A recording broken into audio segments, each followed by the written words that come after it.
Good morning, students. Today I am going to discuss with you four aspects. The number one is holder and holder in due course, then endorsement.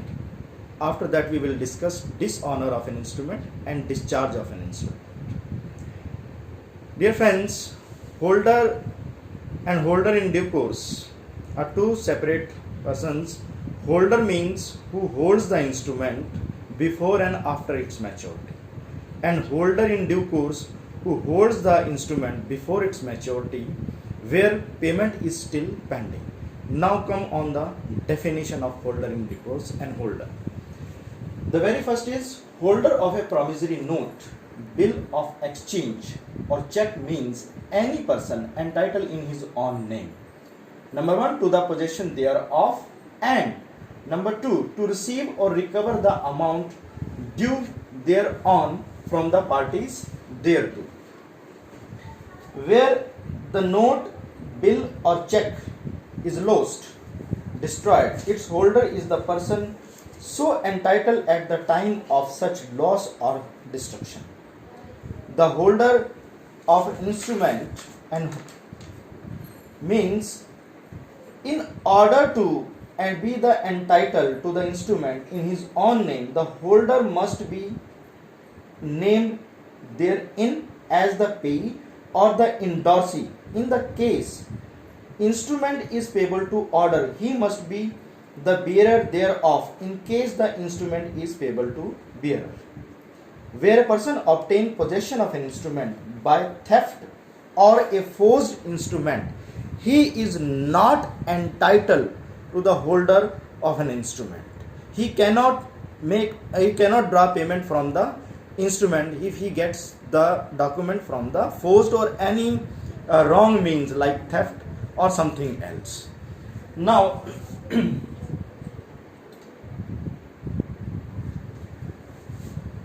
this is already discussed with you. Holder in due course is defined in section 9. Any person is a holder in due course if he fulfills the condition. Number one, that for consideration. This is very important. Consideration. He became the possessor of the negotiable instrument if payable to bearer, or the payee or endorsee thereof if payable to the order.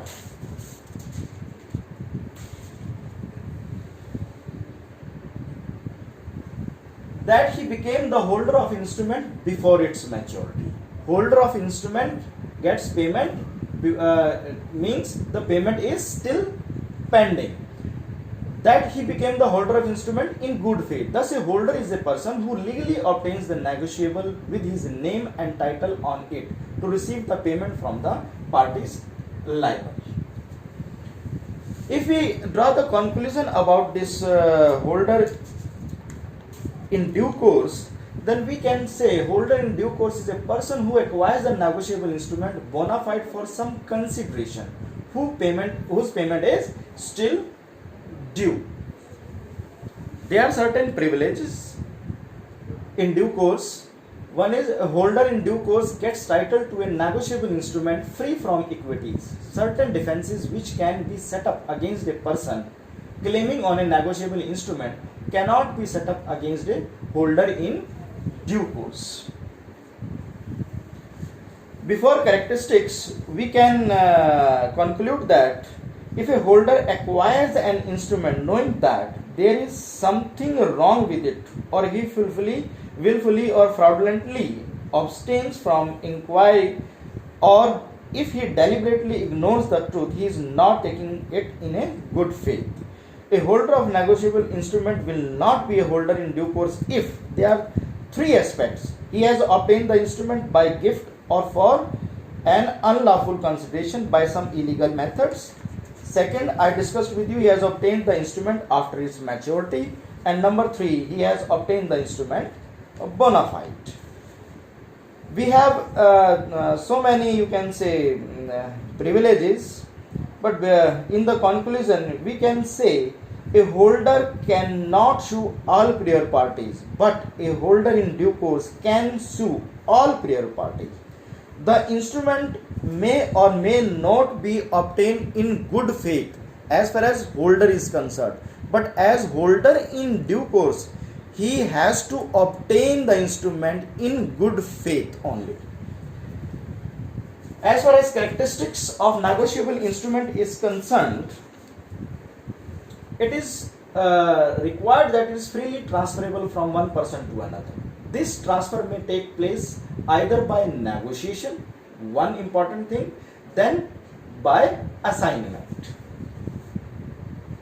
Now, by negotiation by delivery defined under section 47, negotiation by endorsement and delivery thereof by section 48.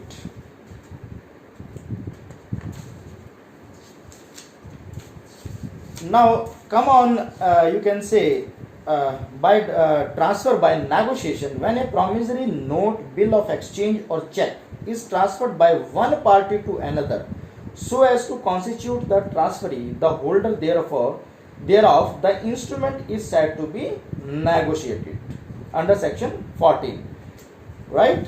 Here two methods by negotiation, one is by delivery only and second is by endorsement and delivery thereof.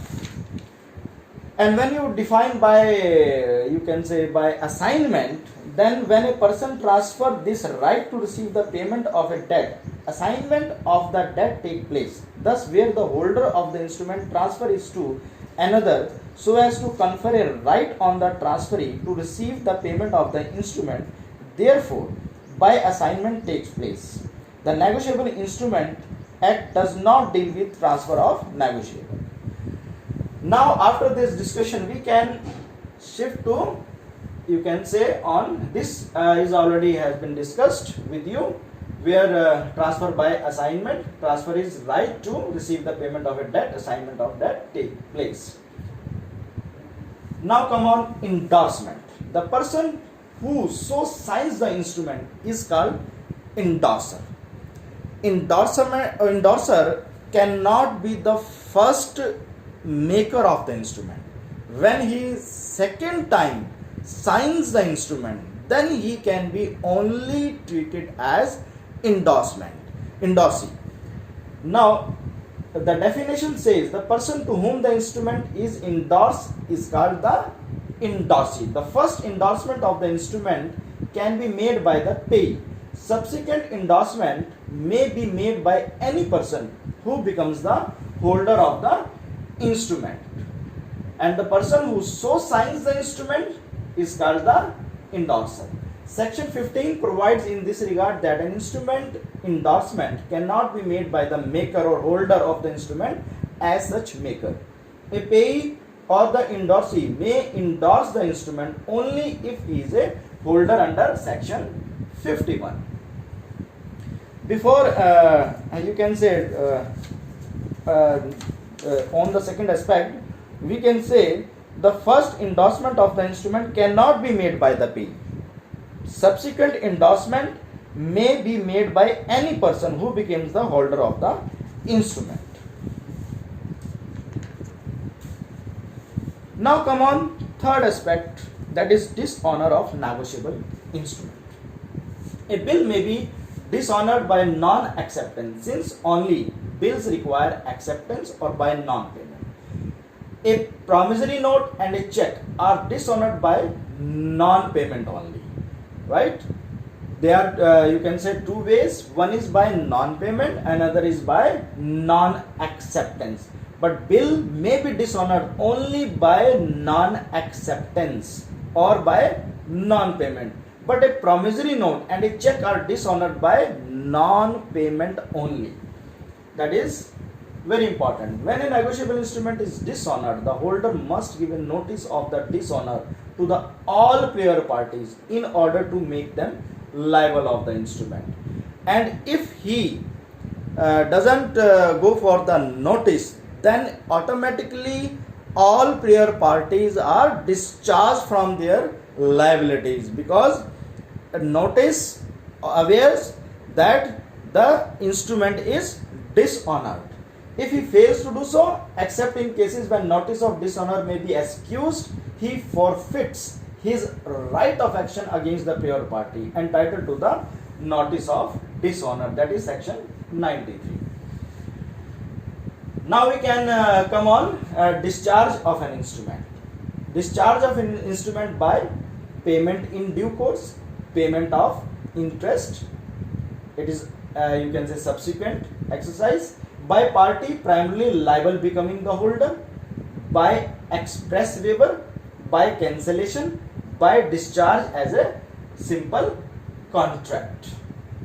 Now friends, as we have discussed in brief the four aspects, the one is holder and holder in due course with its definition. Then we discussed endorsement, then dishonor of instrument, and finally it is a discharge of instrument. As far as discharge of instrument means when parties free from its liabilities and the payee except you can say pay when can exercise its right against all prior parties. So gentlemen, thank you very much for today's discussion. Thank you very much.